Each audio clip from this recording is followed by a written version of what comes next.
Hindu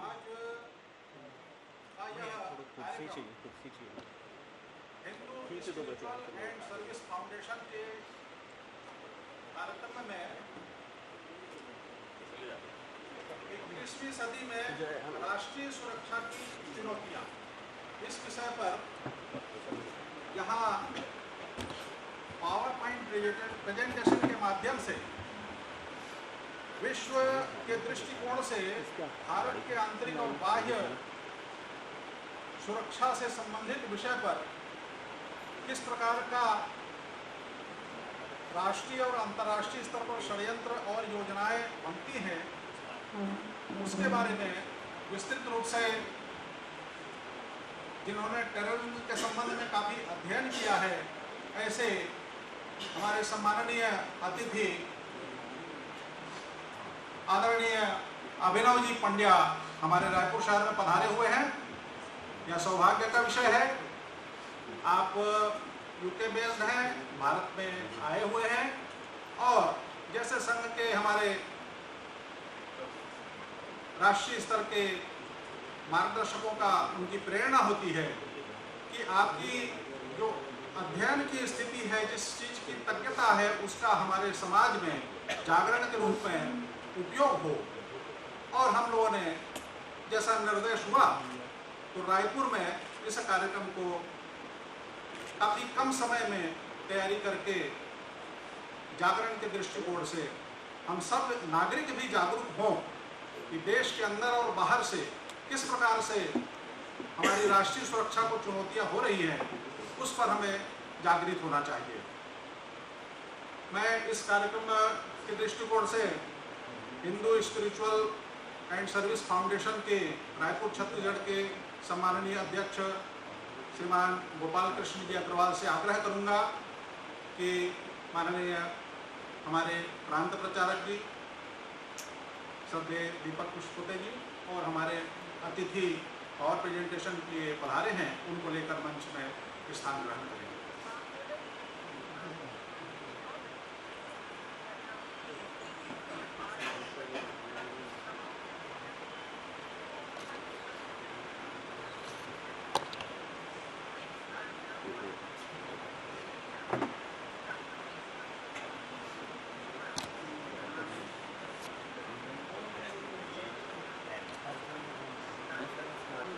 the Hindu spiritual and service foundation, इसकी रचना वास्तव में Hindu spiritual and service fair के दृष्टिकोण से चेन्नई से विगत 8 वर्षों से प्रारंभ हुआ है, जिसमें भारतीय मूल सिद्धांतों के आधार पर 6 बिंदु हैं।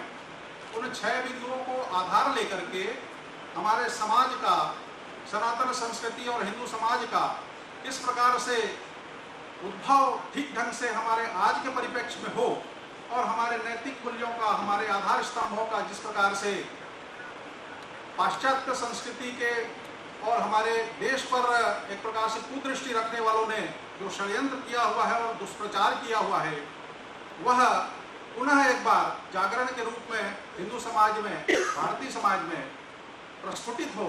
तो 6 बिंदुओं को लेकर के यह कार्यक्रम किया जा रहा है और इसका 8 वर्षों से चेन्नई, बेंगलोर और राजस्थान में उदयपुर ऐसे स्थानों पर फेयर का आयोजन किया जा चुका है। पुनश्च कार्य प्रणाली के हिसाब से चेन्नई में मेला आयोजित होने वाला फेयर और उदयपुर में आयोजन की तिथियां घोषित हो चुकी हैं। इसी दृष्टिकोण से रायपुर में भी 4 दिनों का जनवरी 2017 में Hindu spiritual and service fair का आयोजन होने वाला है, जिसके लिए हमारे प्रांत के मार्गदर्शकों के माध्यम से कुछ बैठकें हो चुकी हैं, एक समिति का गठन हुआ है, संचालन समिति भी बनी है, तैयारियों की समीक्षा और उसकी रचना की जा रही है। इस दृष्टिकोण से प्रथम कार्यक्रम के रूप में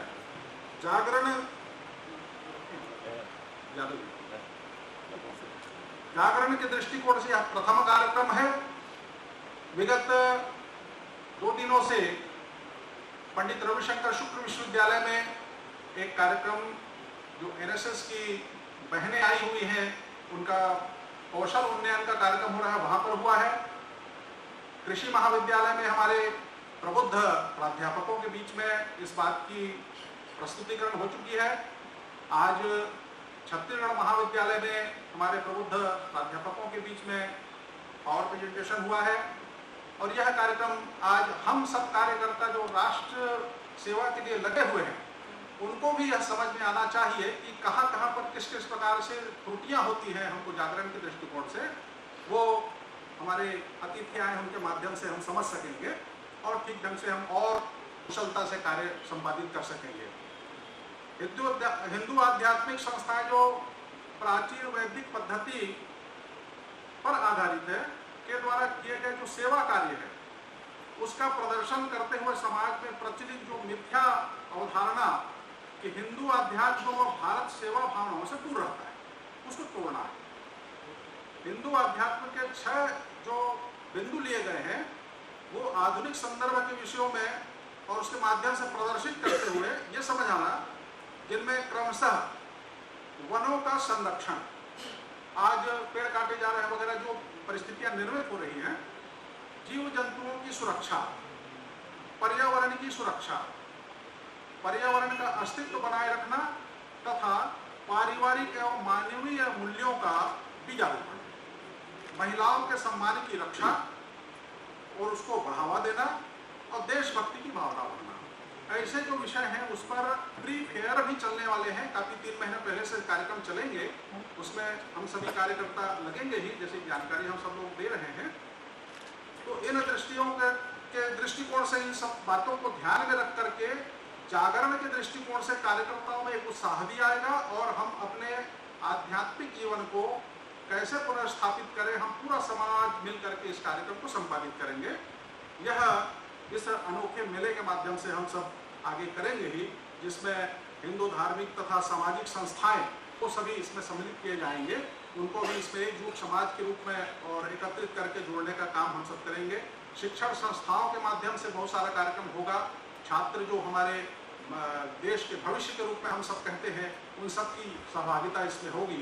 इस प्रकार से इस कार्यक्रम को हम सब करने वाले हैं और पावर प्रेजेंटेशन के लिए काफ़ी गहन मैं 2 दिनों से देख रहा था, काफ़ी अध्ययन किया हुआ है और अंतर्राष्ट्रीय और राष्ट्रीय परिप्रेक्ष्य में काफ़ी संयोजन करके इन्होंने इस सब्जेक्ट को बनाया है। उनको अधिक समय देने के लिए इस कार्यक्रम के विधिवत प्रारंभ करने के लिए मैं सम्माननीय मंच अतिथियों से आग्रह करूँगा कि दीप प्रज्वलन कर इस कार्यक्रम का शुभारंभ करेंगे।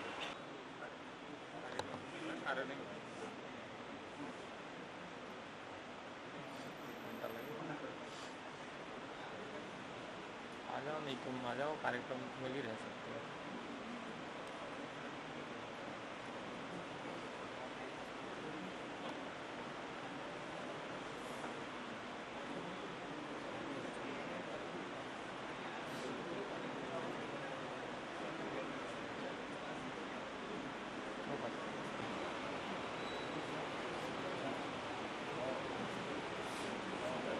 में प्रस्तुत है आप सबके बीच में।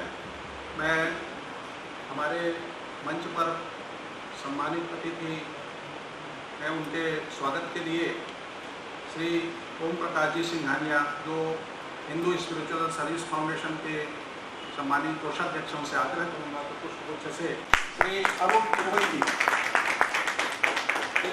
जी से आग्रह, फाउंडेशन के सम्माननीय अध्यक्ष श्रीमान गोपाल कृष्ण जी अग्रवाल का पुष्पगुच्छ से स्वागत करेंगे। रवि श्रीवास जी से आग्रह करूंगा कि हमारे सबके मार्गदर्शक और छत्तीसगढ़ प्रांत के सम्माननीय प्रांत प्रचारक जी उनका पुष्पगुच्छ से स्वागत करेंगे।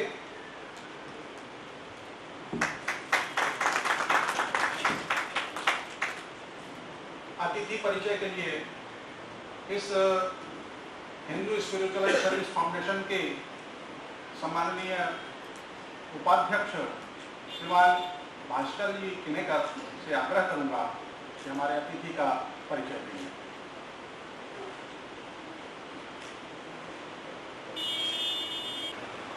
मंच पर श्री गोपाल कृष्ण जी अग्रवाल हम सबके परिचित बैठे हैं, वो फाउंडेशन के अध्यक्ष हैं।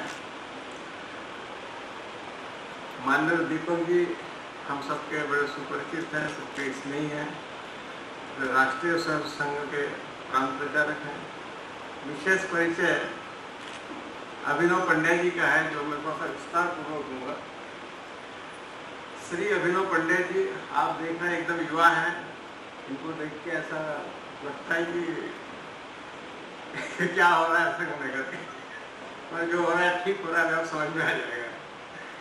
श्री अभिनव पंड्या जी नीति विश्लेषक के रूप में जाने जाते हैं। आपको कूटनीतिक सिद्धांत, अतिवाद, उन्मूलन के क्षेत्र में विशेषज्ञता हासिल है। आपने दिल्ली विश्वविद्यालय के सेंट स्टीफन महाविद्यालय से बीए किया है तथा कार्नेल विश्वविद्यालय से लोक प्रशासन में स्नातकोत्तर का पाठ्यक्रम पूरा किया है, जिसमें आपने अंतर्राष्ट्रीय मामलों का विशेष अध्ययन किया है।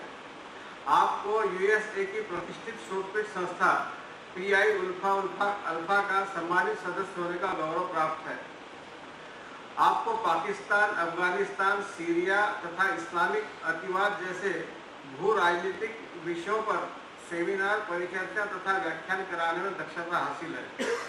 आपने भारत में आतंकवाद को बढ़ावा देने वाले देश पाकिस्तान के करतूतों का खुलासा संयुक्त राष्ट्र संघ के समक्ष व अंतर्राष्ट्रीय विद्यार्थी समुदाय के समक्ष प्रस्तुत किया। आपके द्वारा UN अधिकारियों, भारतीय उच्च अधिकारियों, सुरक्षा विशेषज्ञों को कार्नेल विश्वविद्यालय में समय समय पर आमंत्रित किया जाता रहा है तथा कार्नेल विश्वविद्यालय व न्यूयॉर्क स्थित कंसुलेट जनरल ऑफ इंडिया के मध्य एक सफल करार स्थापित करने का आपको सौभाग्य प्राप्त है। अंतर्राष्ट्रीय स्तर की प्रतिष्ठित शोध पत्रिका जैसे Washington post, Indian military review, Indian defence review, new age Islamic, पाक टी हाउस आदि इस्लामिक अतिवाद, आतंकवाद, भू राजनीति तथा गुप्तचर से गूढ़ विषयों पर आपके लेख नियमित रूप से प्रकाशित होते रहते हैं। हमारे सौभाग्य के आज हमारे समक्ष ऐसे व्यक्ति उपस्थित हैं जो इतना अध्ययन किया है और वास्तव अमेरिका से आप 1 महीने के लिए अपने घर आए थे उदयपुर, और उस 1 महीने के बड़ा मैं समझ सकता हूँ इस बात को कि एक बच्चा अपने घर में आता रहना चाहे तो उसे हमने 4 दिन उनका हमारे परिवार में ले लिया और ऐसा लगता है कि वो बाहर से आए हैं। मैं 3 दिन के साथ में हूँ और हमारे परिवार सदस्य के नाते आज हो गए हैं 4 दिन से, उनको भी ऐसा लग रहा होगा, ऐसा महसूस करता हूँ। उनका स्वास्थ्य भी थोड़ा खराब है कल से, तो कोई दिक्कत है। तब भी सारे कार्यक्रम वो लगातार कर रहे, बोले नहीं मैं छोड़ूंगा नहीं, कारण सब में जाऊँगा, सब में बराबर कार्यक्रम कर रहे हैं।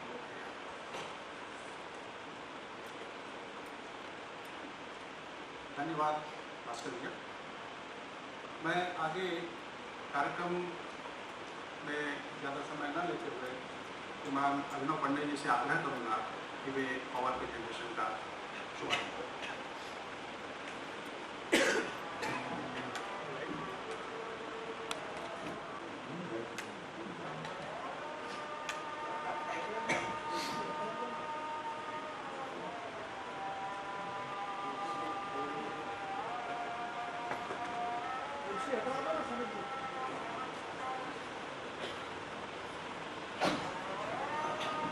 एवं आए हुए तमाम विद्वज्जनों एवं हमारे मीडिया के कर्मियों को मैं तहे दिल से धन्यवाद ज्ञापित करना चाहूँगा कि वो यहाँ पधारे और मुझे अपने विचार साझा करने का एक अवसर दिया।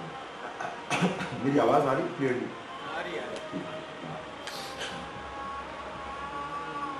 दरअसल हमने ये पावर पॉइंट प्रेजेंटेशन बनाया था जिसके अंदर नेशनल सिक्योरिटी चैलेंजेस, राष्ट्रीय सुरक्षा 21वीं सदी के। आप देखेंगे पिछले 2-3 सालों के अंदर, वैसे तो एक ये सतत प्रक्रिया रही है, परंतु पिछले 2 वर्षों के अंदर भारत के प्रति विश्व का दृष्टिकोण काफ़ी बदल चुका है। अब भारत को एक महान शक्ति के रूप में देखा जाने लगा है, एक ऐसी शक्ति जो अंतर्राष्ट्रीय राजनीति से संबंधित निर्णय प्रक्रिया में बराबर के हिस्सेदार के तौर पर भागीदारी करने की काबिलियत रखती है। भारत की बढ़ती आर्थिक प्रगति, मिलिट्री प्रोग्रेस, इन सब को देखते हुए कुछ खतरे भी हमारे लिए असामान्य रूप से बढ़े हैं।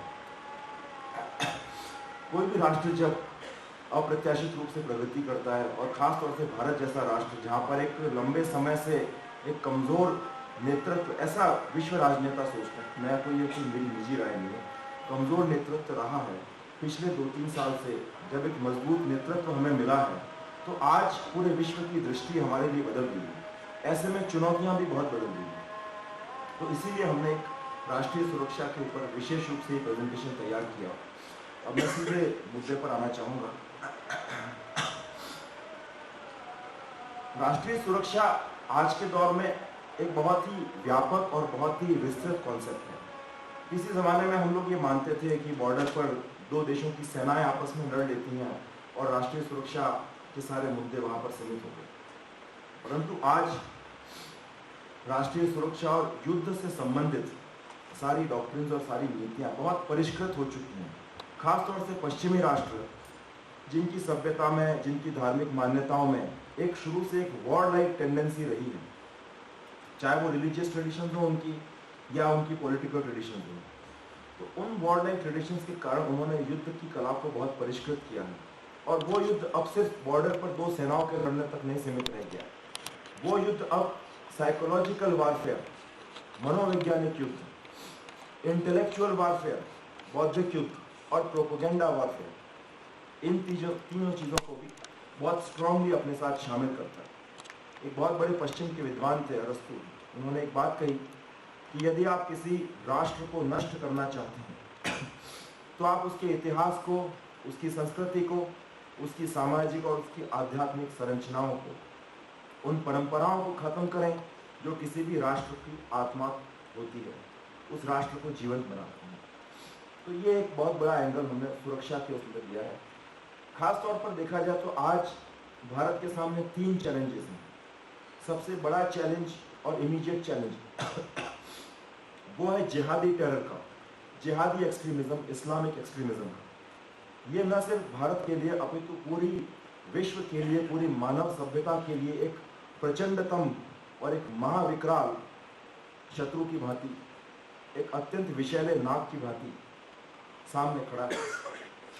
दूसरा हमारा टेरर है माओइस्ट इंसर्जेंसी, जो कि इस एरिया के अंदर रेड कॉरिडोर में नेपाल के नीचे से जो शुरू होती है और नीचे तक तमिलनाडु तक जाती है, उस एरिया को ग्रसित किए हुए ये हमारा एक मेजर चैलेंज है। और तीसरा चैलेंज वो जो मैंने बात कही थी कि देश की सामाजिक और देश की आध्यात्मिक परंपराओं को खत्म करना, तीसरा चैलेंज उससे संबंधित है, जिसके अंदर कुछ पश्चिम के एक ग्रुप टाइप का आप कह सकते हैं, जो कि एनजीओज का, इंटेलेक्चुअल्स का, ह्यूमन राइट्स वर्कर्स का और खुफिया एजेंसियां जो कि अमेरिका की जैसे CIA हो गई, पाकिस्तान की ISI है, और इनके इंडियन एफिलिएट्स जिनको हम कह सकते हैं राष्ट्रद्रोही, उनमें कई सारे प्रोफेसर और कई सारे NGOs भी यहाँ के आते हैं। तो ये एक ग्रुप जो है पिछले तकरीबन और वेस्टर्न मिशनरीज भी 200-250 सालों से ये काम कर रहा है कि भारत में जाति को लेकर के, ट्राइबल कॉन्फ्लिक्ट्स को लेकर के फसाद और विघटन, उपद्रव पैदा किया जाए और एक युद्ध की जैसी एक चीज़ों को डिस्टेबलाइज करने की, राष्ट्र की प्रगति को रोकने की स्थितियां पैदा की जाए, जहां पर सिविल वॉर टाइप सिचुएशन हो जाए। मैं इस तीसरे मुद्दे से अपनी बात शुरू करना चाहूँगा। थोड़ा सा हम इसके लिए इतिहास में जाना चाहेंगे। ये प्रक्रिया शुरू होती है आपकी जब अंग्रेज़ों का भारत में आगमन हुआ। उस वक्त 200-300 साल, 250 साल के तकरीबन पहले जब ब्रिटिशर्स भारत में आए, उनके साथ कई सारे मिशनरी ग्रुप्स भी भारत में आए, जैसे कि पश्चिम बंगाल का श्रीरामपुर मिशनरी, चेन्नई के अंदर, केरला, तमिलनाडु, वहाँ पर भी कई सारे मिशनरीज ये काम करते थे। अब इनका एम ये था कि वहाँ के जो लोग हैं उनका लार्ज स्केल पर धर्मांतरण किया जाए। और उसके लिए मोडस ऑपरेंडी क्या है, तरीका क्या है? इन्होंने ये कहा कि आप जो दक्षिण भारत में रहते हैं, आप लोग जो दक्षिण भारत में रहते हैं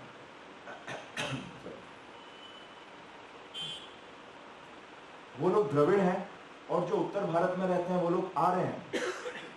और द्रविड़ और आर्य के अंदर एक मूलभूत भेद है।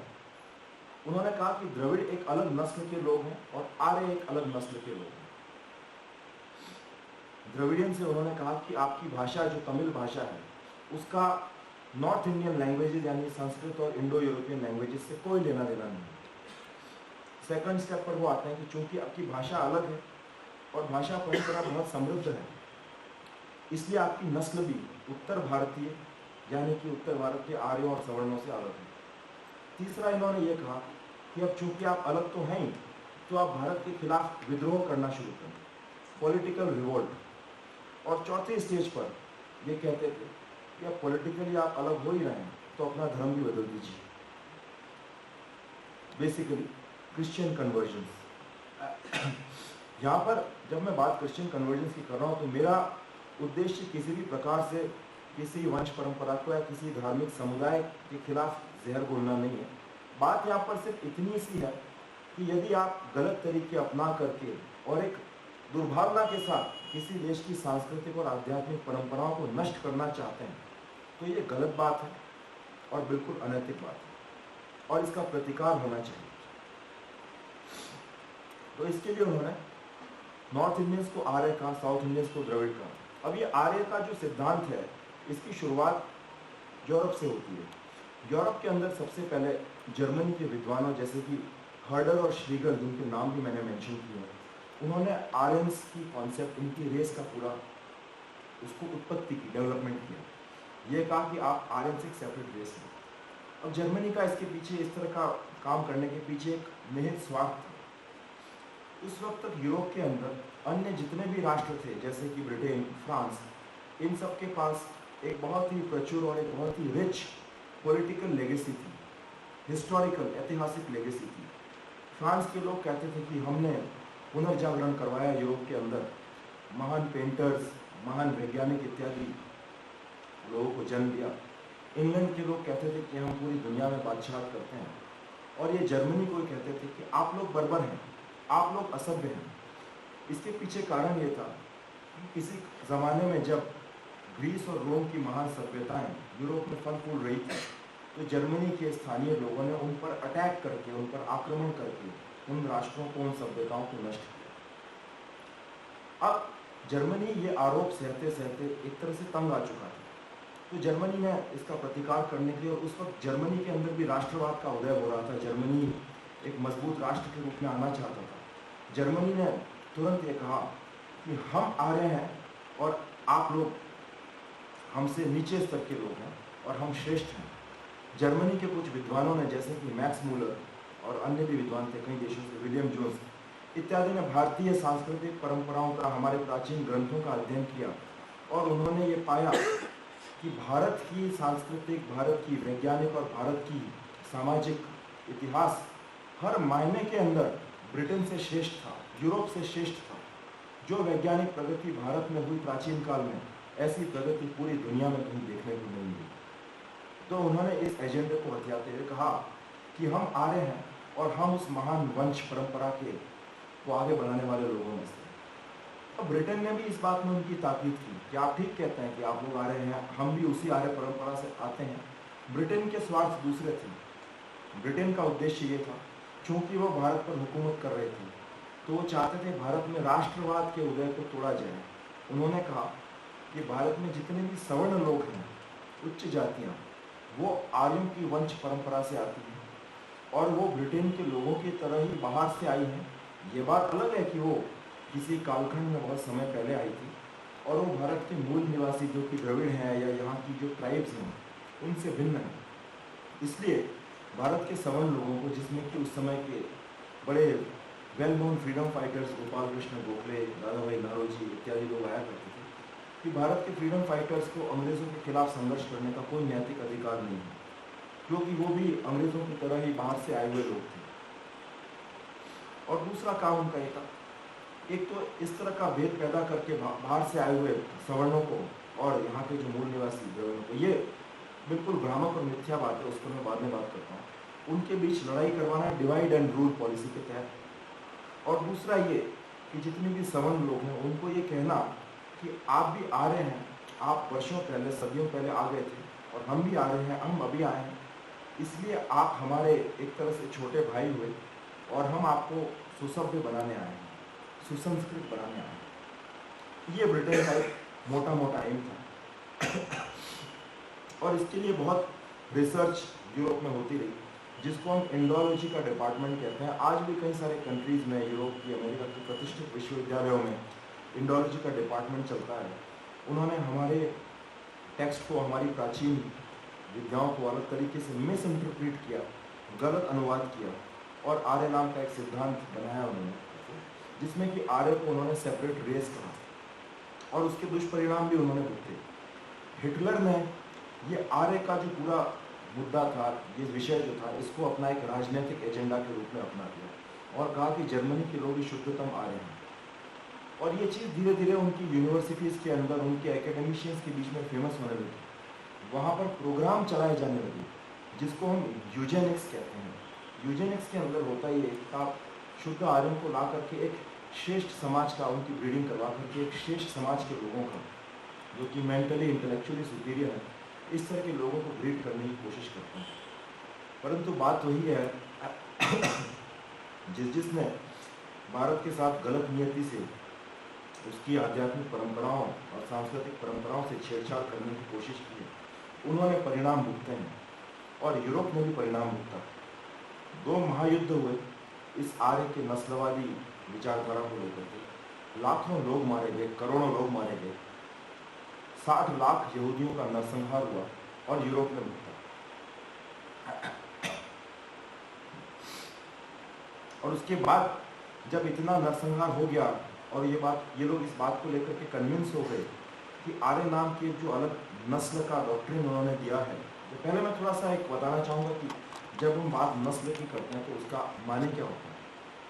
देखिए, भारत में जो भेद रहा है वो जाति प्रथा के आधार पर भेद रहा है और जाति प्रथा का अर्थ मात्र इतना है कि कार्यों के विभाजन के आधार पर एक समाज व्यवस्था करना, कि आप पढ़ाते हैं, आप शिक्षक हैं, आप क्षत्रिय हैं, आप युद्ध करते हैं, आप व्यापार करते हैं, आप कृषि करते हैं। इस पूरी अवधारणा में कोई ये बात नहीं है कि आप इनसे श्रेष्ठ हैं या आपको इन पर जुल्म करने का अधिकार मिलता है। ऋग्वेद के पुरुष सूक्त में 10वें मंडल में जो प्रजापति का व्याख्यान है कि ब्राह्मण किसी भी व्यक्ति के सिर के समान होता है, बौद्धिक कार्य करता है, क्षत्रिय उसके हाथ के समान होता है, वैश्य उसकी जंघाओं के समान होता है और शूद्र उसके पाँव के समान होता है। अब आप देखिए मानव शरीर में हर अंग की अपनी अहमियत है, यहाँ पर कोई भी किसी से श्रेष्ठ नहीं है और ये बात उस अवधारणा में है ही नहीं कि कोई किसी से श्रेष्ठ है इसलिए उसको दूसरे समाज का उस पर जुल्म करने का, उसको प्रताड़ित करने का अधिकार मिल जाता है। लेकिन जब हम नस्ल की बात करते हैं, नस्ल में बात ये आती है कि यदि ये ग्रुप का नस्ल इस ग्रुप के नस्ल से डिफरेंट है, इसका मतलब उन दोनों के डीएनए में फ़र्क है, उनके जेनेटिक्स में फ़र्क है, वो दोनों एक अलग वंश परंपरा से आते हैं। और ये लोग ये कहते हैं कि आर्य और द्रविड़ अलग अलग वंश परंपरा से आते हैं। उसके बाद ये कहा कि आर्य एक श्रेष्ठ वंश परंपरा और द्रविड़ एक इंफीरियर वंश परंपरा। इसीलिए आर्यों को उनको शोषण करने का, उन पर राज्य करने का अधिकार है। और द्रविड़ लोगों को जाकर के ये कहा, ये जो बाहर से आए इन्होंने आपका शोषण किया है, इन्होंने आपकी परंपराओं को, धार्मिक परंपराओं को नष्ट किया है, इसलिए आप इनके विरुद्ध